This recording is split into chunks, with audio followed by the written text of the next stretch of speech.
Apesar da violência e da barbárie muito comuns na sua época, não dá para negar a importância do Império Romano, né? Sua contribuição para o mundo no sistema judiciário, infraestrutura e muitos outros, né? Mas o que me fascina dentro do Império Romano sempre foi o exército, a eficiência do exército.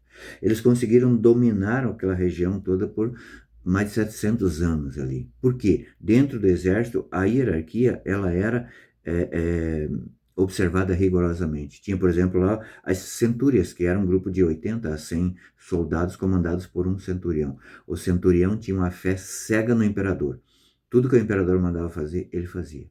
Mas tem a história de um imperador que, quando ele conheceu o verdadeiro imperador do mundo, que é Jesus Cristo, ele se dobrou diante de Jesus. E veja, Jesus não pediu para ele abandonar o seu posto, mas para que ele testemunhasse lá dentro, lá do seu pelotão. Jesus não pede para eu e você abandonar nossa vida, mas que o testemunhemos aonde a gente vive, na nossa bolha, na nossa família, no nosso trabalho, aonde quer que seja.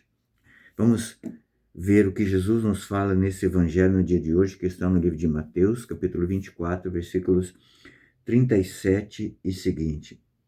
Mateus, 8, de 5 a 11. E vai dizer assim: Quando Jesus entrou em Cafarnaum, um centurião veio a ele e lhe fez uma súplica: Senhor, meu servo está em casa, de cama, paralítico e sofre muito. Disse Jesus: Eu irei e o curarei. Veja só, o cara não era judeu. Jesus veio primeiro para os judeus, para salvar os judeus. Ele era um romano. Os romanos, eles tinham lá os seus deuses. Eles cultuavam os seus deuses. Eles faziam sacrifícios aos seus deuses antes de irem para o combate. Eles treinavam constantemente o ano inteiro. Mas esses sacrifícios que eles faziam, os ligavam a esses deuses que, aspas, dariam a eles a vitória. Mas agora esse centurião vem, então, né, diante de Jesus. Ele não tinha visto Jesus fazer nenhum milagre. Ele tinha ouvido falar de que Jesus teria curado um paralítico. E ele acreditou cegamente em Jesus. E mais do que isso, olha só o coração desse centurião. Apesar de ele ser um comandante de uma tropa de 100 pessoas, o poder não lhe subiu à cabeça. Ele vai pedir pelo seu servo. O servo, o escravo, na época não tinha importância nenhuma. Um romano poderia matar um servo seu, como nós podemos, talvez mais do que nós, hoje podemos matar o nosso cachorro. Hoje, se a gente matar o cachorro da gente, meu Deus do céu, vai ser um condenado, cancelado. Eu não estou dizendo que é para fazer isso, eu estou comparando. Mas na época, um romano poderia matar até mesmo sua esposa, seus filhos, não tem problema nenhum. Mas ele vai e pede para Jesus curá-lo. Jesus imediatamente, vendo a humildade desse homem, ele falou: não, eu vou. Jesus não fez aquela pergunta de sempre: o que queres que eu faça? Crês que eu posso? Não. Jesus falou: eu vou. Então o centurião respondeu: Senhor, eu não sou digno que entreis na minha casa, mas dizei uma só palavra e meu servo será curado. Veja. O centurião romano sabia que um judeu não poderia entrar na casa de um pagão, porque ele ficaria impuro. Olha o cuidado que esse centurião tem com Jesus. Ele reconheceu que ele era impuro, que ele era pagão, que ele não merecia, né, a entrada de Jesus na sua casa. E aqui nós temos que fazer uma analogia, também pensar na casa do coração. Essa frase a gente repete todas as vezes antes da comunhão. Senhor, eu não sou digno que entreis em minha casa, mas dizei uma palavra e eu serei salvo. Nós não somos dignos de que Jesus venha até nós. Talvez o indiferentismo seja a relativização, seja o pior pecado que nós cometemos.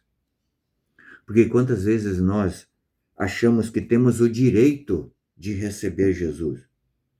Nós não temos o direito de receber Jesus. Jesus nos dá, sim, o direito por misericórdia para nós. Mas nós não merecemos que Jesus venha até nós. E muito mais se nós estivermos em pecado mortal.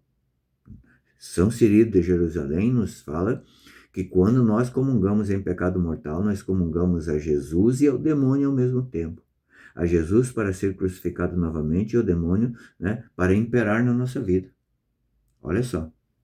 E aqui, então, esse centurião vai dizer, eu não sou digno, Senhor.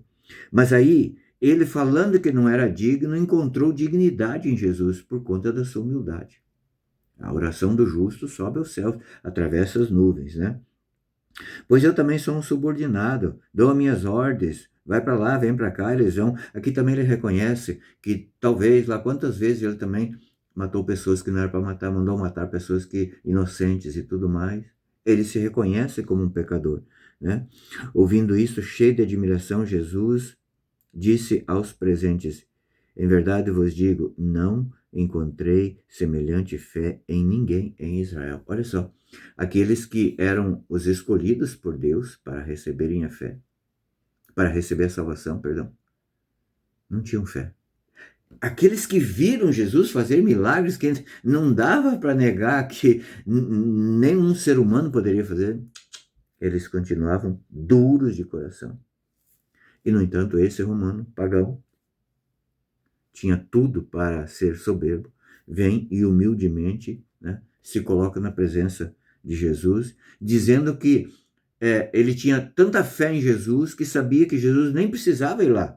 Porque Jesus, o poder de Jesus, ele não está localizado geograficamente. Ele é onipresente, ele é onisciente, ele é onipotente. Olha só a profissão de fé desse centurião. Essa fé que Jesus espera de nós. Não para nos tirar do nosso meio onde a gente vive, para seguir Ele como religioso, mas para testemunhar aonde a gente vive, na nossa bolha. Deus te abençoe.